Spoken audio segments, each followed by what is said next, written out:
नमस्कार, बुलेटिन में आपका स्वागत है। आपके साथ मैं हूं जीनत सिद्दीकी। शुरुआत करते हैं खबरों की।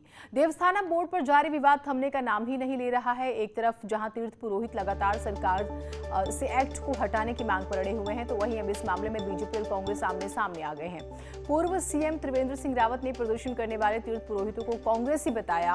वहीं कांग्रेस ने पूर्व सीएम त्रिवेंद्र सिंह रावत के बयान को बौखलाहट में दिया गया बयान करार दिया।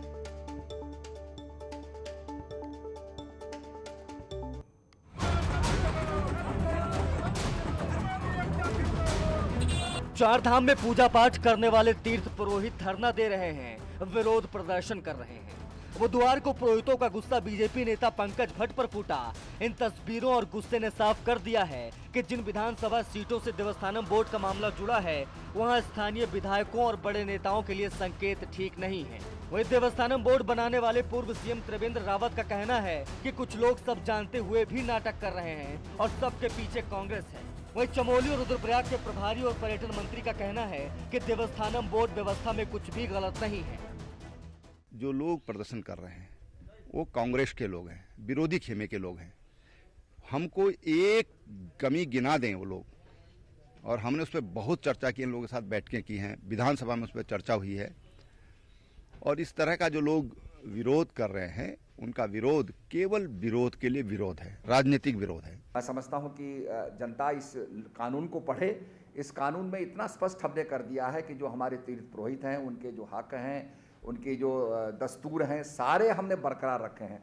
मैं समझता हूं कि उनके फेवर में इससे बड़ा सशक्त इसको अध्ययन करना चाहिए, और इसमें कोई अगर कोई दिक्कत है, उनको कोई उनको प्रॉब्लम है, तो वो हमसे संपर्क करें, तो निश्चित रूप में उसका हम निदान ढूंढेंगे। सतपाल महाराज और त्रिवेंद्र रावत देवस्थानम बोर्ड की वकालत कर रहे हैं। वहीं त्रिवेंद्र रावत के निशाने पर आई कांग्रेस ने इसे पूर्व सीएम की बौखलाहट और पुरोहितों का तिरस्कार बताया। त्रिवेंद्र जी इस समय मुख्यमंत्री पद से हट गए हैं और वो इस समय बौखलाहट में है, और मैं उनको याद दिलाना चाहता हूं कि जब इस विधेयक को सदन के अंदर लाया जा रहा था, तो कांग्रेस ने सरकार से आग्रह किया था कि इस पर पुनर्विचार करें। आप तीर्थ पुरोहितों के साथ, स्थानीय लोगों के साथ, हक हकूकधारियों के साथ संवाद स्थापित करें, तब आप लाएं तो ज्यादा बेहतर होगा। कांग्रेस का कहना है कि 2019 में पुनर्विचार की बात के बावजूद सरकार ने जिद में देवस्थानम बोर्ड का एक्ट बनाया, और वही जिद अब चार धाम में बीजेपी नेताओं को भारी पड़ेगी, जहां आज तीर्थ पुरोहित पूजा पाठ छोड़कर प्रदर्शन करने को मजबूर हैं। देहरादून से न्यूज़ 18 के लिए दीपांकर भट्ट की रिपोर्ट। तो देवस्थानम बोर्ड का विरोध तेज होता जा रहा है। चारधाम महापंचायत और गंगोत्री समिति ने इसका विरोध तेज कर दिया है। चारधाम महापंचायत के प्रवक्ता ने कहा है कि अगर सरकार ने कोई सकारात्मक संदेश नहीं दिया तो 1 अगस्त को जनाक्रोश रैली निकाली जाएगी। 15 अगस्त को 4 पुरोहित जल समाधि ले लेंगे। भी परसों मिले थे, और जो हमारा जो घोषणा पर अमल करो एक अभियान हमने चलाया है, जिसके तहत हम बार निवेदन कर रहे हैं, जितने भी कैबिनेट मंत्री सबसे मिल रहे हैं, कि जो माननीय मुख्यमंत्री जी ने पिछली बार घोषणा कर दी कि उन मंदिरों को मुक्त किया जाएगा, उनको तत्काल मुक्त करें और हमारी जो व्यवस्था है उसको चलने दें। और लगातार हम आज भी 2 साल से इस कठिन परिस्थिति में काम कर रहे हैं और व्यवस्था को चला रहे हैं। तो सरकार से मेरा निवेदन है कि इस पर अमल किया जाए जल्दी। अगर हमारे इस अभियान को सरकार की ओर से कोई सकारात्मक रुख नहीं अपनाया जाता है, तो हमारा 1 अगस्त से जो है, एक तो उत्तरकाशी मुख्यालय में और दूसरा बड़कोट में, गंगोत्री यमुनोत्री के अलावा चारों धामों के तीर्थ पुरोहित वहाँ पर हम लोग एक जन आक्रोश रैली आयोजित करेंगे। और 15 अगस्त को हमारे 4 तीर्थ पुरोहित जो है जल समाधि लेने के लिए बाध्य होंगे। चारों धामों में देवस्थानम बोर्ड को लेकर चल रहे विवाद के बीच शुक्रवार को सीएम पुष्कर धामी की अध्यक्षता में देवस्थानम बोर्ड की मीटिंग होने जा रही है। सचिवालय में बुलाई गई इस मीटिंग में पर्यटन मंत्री सतपाल महाराज समेत चारों धामों के बोर्ड में शामिल पुरोहित भी मौजूद रहेंगे।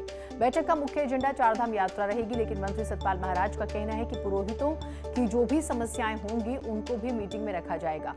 मंत्री ने यह भी कहा है कि पंडा पुरोहितों के हक हकूक पूरी तरह से संरक्षित किए गए हैं।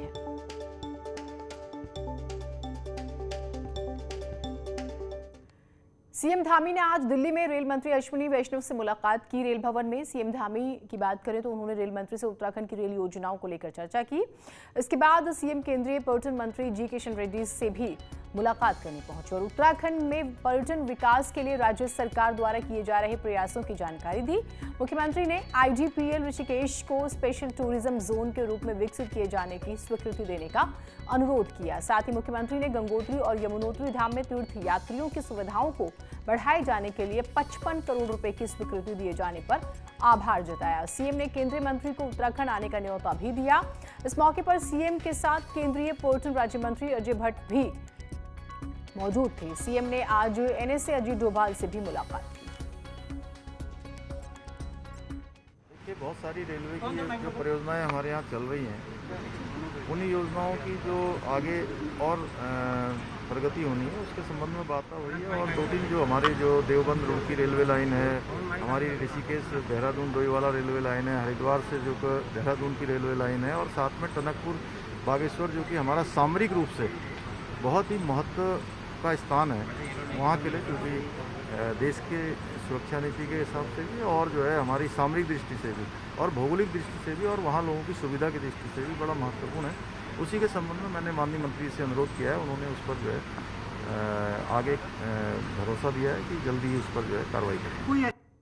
उत्तराखंड की सियासत में उतरी आम आदमी पार्टी ने पर्यावरणविद सुंदरलाल बहुगुणा को मरणोपरांत भारत रत्न देने की घोषणा मांग की है। दिल्ली के सीएम अरविंद केजरीवाल ने केंद्र सरकार और पीएम मोदी से भारत रत्न देने की मांग की। उन्होंने कहा है कि उन्हें उनके कार्यों को देखते हुए भारत सरकार को भारत रत्न उन्हें देना चाहिए।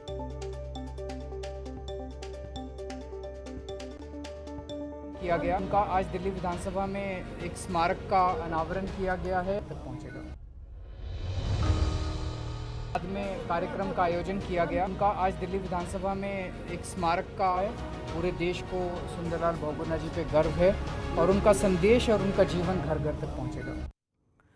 कोरोना की तीसरी लहर के खौफ ने केंद्र से लेकर राज्य सरकार तक को डराया हुआ है। कांवड़ यात्रा स्थगित हो चुकी है। भीड़ को कंट्रोल करने के लिए सख्ती बरतने की बात भी कही जा रही है।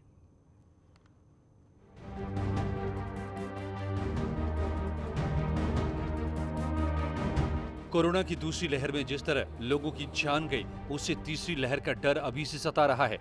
हालत यह है कि प्रधानमंत्री मोदी से लेकर केंद्र के बड़े ऑफिसर अलर्ट कर रहे हैं कि कहीं भी भीड़ न होने दें। हालात के मुताबिक अफसरों की जिम्मेदारी तय की जाए। स्वास्थ्य मंत्री धन सिंह का कहना है कि हर आदेश का अनुशासन से पालन होना चाहिए। तीसरी लहर से बचना है तो निश्चित रूप से हम सबको अनुशासन में भी रहना पड़ेगा, और अगर भारत सरकार की जो भी एसओपी आती है उसको भी हमको अक्षर से पालन करना पड़ेगा। नैनीताल और मसूरी में भीड़ कंट्रोल करने में 2 वीकेंड पर पुलिस के पसीने छूट गए। वहीं अब हरिद्वार में कोई कांवड़िया दाखिल न हो पाए, इसके लिए पुलिस ने अपना काम तेज कर दिया है और जो अब भी गलती करेगा उस पर केस दर्ज होगा। कोई आएगा तो उसका विधिवत जो है कार्रवाई भी होगा। जैसा 14 दिन का क्वारंटाइन का भी हम प्रावधान कर रहे हैं, और जो भी वाहन लेके डाक और इस टाइप का आएंगे, डीजे लेके आएंगे, ये सारे चीज जब्त होगा उनको ऊपर। कोरोना की दूसरी लहर कितनी खतरनाक थी ये दुनिया देख चुकी है। ऐसे में तीसरी लहर के खतरे को कम करने का तरीका भीड़ कम करने को माना जा रहा है।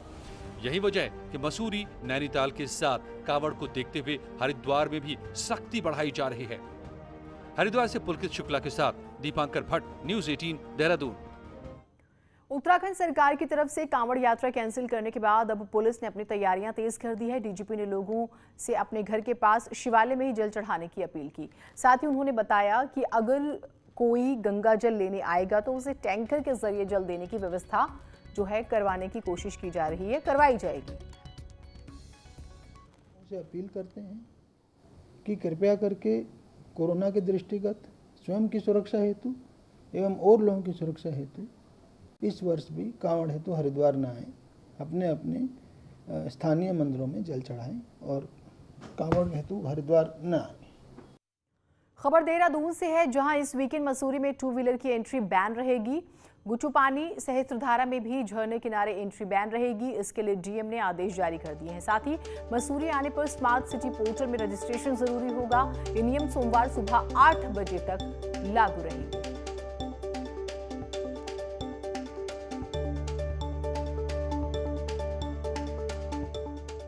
उत्तराखंड उत्तराखंड पुलिस ने फर्जी आरटीपीसीआर रिपोर्ट के साथ देहरादून मसूरी घूमने आए 13 पर्यटकों को पकड़ा है। इन्हें देहरादून के क्लेमेंट टाउन से पकड़ा गया है। जांच के बाद पुलिस ने फर्जी दस्तावेज बनाने के आरोप में 4 लोगों को गिरफ्तार किया। इनके खिलाफ मामला दर्ज कर पुलिस ने जांच शुरू कर दी है।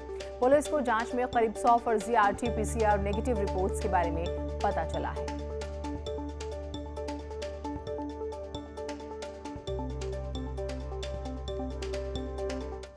उत्तराखंड में कोरोना केस में भले ही कमी आई हो, लेकिन कोविड का खतरा नहीं टला है। डॉक्टर्स का कहना है कि मानसून सीजन में होने वाली नमी सितंबर और अक्टूबर में घातक हो सकती है। हालांकि सरकार की ओर से एहतियात बरते जा रहे हैं। जिले में अब 3rd वेव की आशंका को लेकर ट्रेनिंग प्रोग्राम्स शुरू किए गए हैं, जिसमें हेल्थ वर्कर्स को शुरुआती दौर में कोविड पेशेंट को कैसे इलाज देना है इसकी तैयारी कराई जाएगी, प्रैक्टिस कराई जाएगी। डॉक्टरों की बात करें, लोगों से सतर्क रहने और कोविड गाइडलाइंस के पालन की अपील लगातार डॉक्टरों की तरफ से की जा रही है। थोड़ा सा कीचड़ और नमी बढ़ जाती है, लोगों का हाइजीन थोड़ा सा पुअर हो जाता है। ऐसे में बहुत सतर्क रहने की ज़रूरत है। शायद कोरोना भी ऐसे में, ऐसे एनवायरनमेंट में थोड़ा ज़्यादा फैल सकता है, क्योंकि अभी भी जो देखा गया है पैटर्न, इसमें ऐसा नहीं है कि किसी पर्टिकुलर मौसम में ज़्यादा हो रहा है। फिर भी हाँ, अप्रैल मई और उसके अलावा अक्टूबर सितंबर, ये भारत के लिए दो इस तरह के सीज़न रहे हैं जहाँ बहुत बड़ी पीक्स आई थी हमारी, और अभी भी आगे 2 महीने हम लोग को बहुत ही ज़्यादा सतर्क रहने की ज़रूरत रहेगी। उत्तराखंड पुलिस ने धार्मिक स्थलों की मर्यादा बनाए रखने के लिए ऑपरेशन मर्यादा शुरू किया। इसके तहत पुलिस सभी धार्मिक स्थलों पर सख्ती करेगी और पर्यटकों पर खास नजर रखेगी। ऐसे लोगों पर नजर रखी जाएगी जो धार्मिक स्थलों पर अमर्यादित व्यवहार या फिर हुड़दंग मचाते हैं। राज्य सरकार की मंशा के अनुरूप तीर्थ स्थलों की मर्यादा बनाए रखने हेतु ये निर्णय लिया है, जिसमें एक ऑपरेशन मर्यादा चलाया जाएगा। एक बेसिकली एक एनफोर्समेंट ड्राइव होगा कि कोई भी व्यक्ति जो इस तरह का आचरण करता है तीर्थ स्थलों पर, गंगा जी के किनारे या बद्री केदार में या कहीं भी इस तरह तीर्थ स्थल पर आचरण करता है, तो उसके विरुद्ध हम कार्रवाई करेंगे। खबर देहरादून से है, जहां एक बार फिर से बीजेपी में दायित्वधारी बनाए जा सकते हैं। त्रिवेंद्र रावत सरकार के हटने के बाद से दायित्वधारियों की बात करें तो वो नहीं बनाए गए। अब सूत्रों की माने तो बदली परिस्थितियों में हाईकमान से ग्रीन सिग्नल मिलने के बाद अब एक बार फिर से पार्टी वर्कर्स को दायित्व बांटने की तैयारी की जा रही है। जुलाई के आखिर तक दायित्वों का बंटवारा किया जा सकता है। पार्टी की योजना है कि चुनावी साल में इन दायित्वधारियों से फायदा लिया जा सके और पार्टी दायित्वधारियों को विधानसभा का प्रभारी या संयोजक बनाकर फील्ड में उतारे। कम है, लेकिन दायित्व बढ़ने से निश्चित रूप से अनुभवी कार्यकर्ताओं के अनुभव का फायदा राज्य हित में लिया जा सकता है, और ये फायदा मिलने से कहीं ना कहीं राज्य को, मैं समझता हूँ, विकास की गति बढ़ती है। ये माननीय मुख्यमंत्री जी का विवेक होता है। इसमें पहले भी दायित्व बंटे थे, जिसमें 114 के लोगों को दिया गया था, किंतु बीच में माननीय मुख्यमंत्री जी के बदल जाने के कारण ये दायित्व अपने आप ही उनका इस्तीफा हो जाता है। तो इसलिए आने वाले समय के लिए जिनको भी जिम्मेदारियां यदि सौंपती है सरकार और संगठन, तो मुझे लगता है कि चुनाव में भी ये काम करेंगे। उत्तराखंड बीजेपी का देहरादून में रिंग रोड पर प्रस्तावित प्रदेश कार्यालय कैबिनेट के एक निर्णय के बाद से सुर्खियों में है।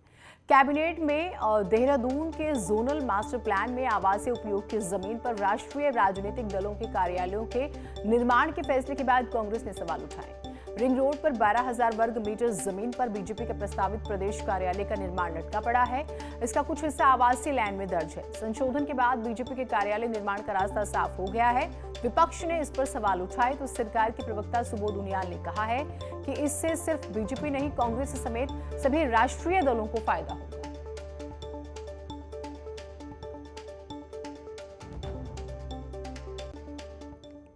महायोजना में सरकारी भवन और जो उनको छूट देने का उसमें प्राविधान था, तो उसमें केवल बीजेपी नहीं, सभी राष्ट्रीय राजनीतिक दलों के को भी इससे प्रतिबंध से बाहर रखा गया है।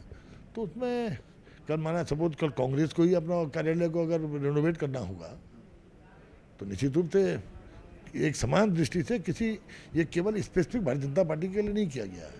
आप जो है अपनी फंसी हुई गर्दन को छुड़ाने के लिए कांग्रेस को उसमें सम्मिलित कर रहे हैं, ये कदापि उचित नहीं है। कांग्रेस जब बनाएंगी तो हम नियम कायदे जो होंगे उन नियम और कायदों का पालन करेंगे, उसके बाद बनाएंगे। तो विवाद है बढ़ता ही जा रहा है। एक छोटा सा ब्रेक ले रहे हैं, कहीं मत जाइएगा।